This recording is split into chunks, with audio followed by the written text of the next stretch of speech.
25 июн президенти ҷумҳурии Тоҷикистон пешвои миллат муҳтарам Эмомалӣ Раҳмон дар ноҳияи Ванҷи вилояти мухтори Кӯҳистони Бадахшон нахуст роҳи маркази ноҳия то нуқтаи пайвастшавӣ ба шоҳроҳи Душанбе Кулмаро ба истифода доданд.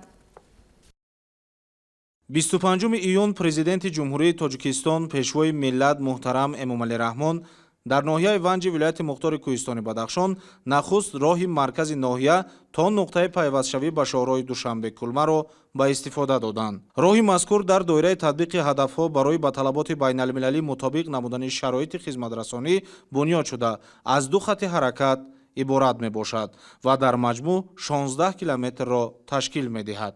дар масъалаи роҳу роҳсозӣ ки дар Бадахшон ба чашм мерасад, ин як бузургӣ, як ифтихормандӣ, як шарафи мардуми Бадахшон гардидааст.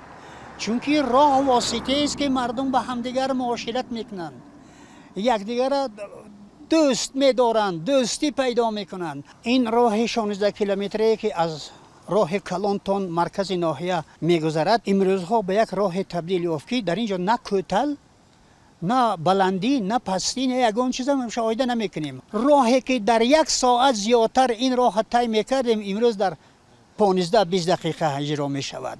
мардум аз ин бисёр миннат доранд, мардум бисёр шарафманданд, мардум фахр доранд ки мо чунин сарвари бинокор, чунин сарвари дигаргунсоз, чунин сарваре дорем ки ба ҳамаи ҳаёту зиндагию зисти мо эътибори ҷиддӣ медиҳад. сарвари давлат муҳтарам Эмомалӣ Раҳмон таъкид карданд ки бунёди роҳ ба ташаккули долонҳои нақлиётӣ, рушди устувори иқтисодӣ ва боз ҳам беҳтар намудани шароити зиндагии мардум мусоидат мекунад. бунёди истгоҳҳои нақлиётӣ, гузаргоҳ барои пиёдагардон, шинонидани дарахтони ороишию сояафкан ва сабзкории зебогии роҳро таъмин намудааст. қисмҳои роҳ дар маҳалҳои аҳолинишин тибқи талабот чароғон карда шудааст ки шабонгаҳ дар баробари таъмини рӯшноию зебоӣ ҳамзамон ба осудагию бехатарии мардум мусоидат менамояд.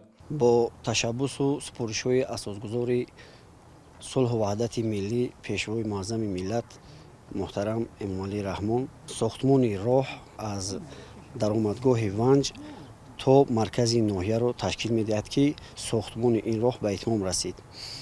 дар сохтмони ин роҳ корҳои зерин иҷро гардиданд ки аз қабили соҳил мустаҳкамкунӣ ба 160 метр, инчунин такядеворҳо 100 метр ва кандани мунфарши фарсудашудаи қаблии роҳ. ғайр аз ин мо 3 деҳае ки дар ҳамин роҳ ҷойгир аст чароғон намудем.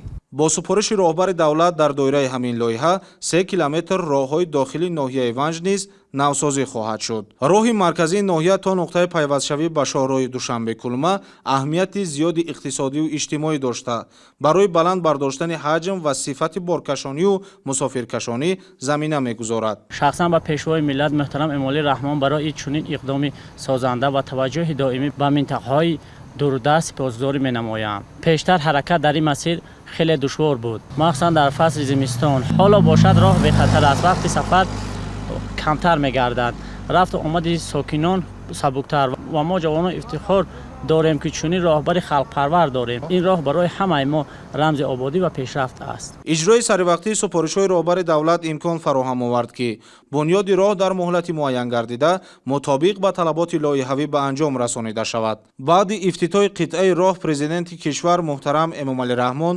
таваҷҷӯҳи масъулини дахлдори соҳа ва коргарону мутахассисонро ба нигоҳубини дурусти роҳ барои солиёни зиёд ба мардум хизмат расондан ҷалб намуданд.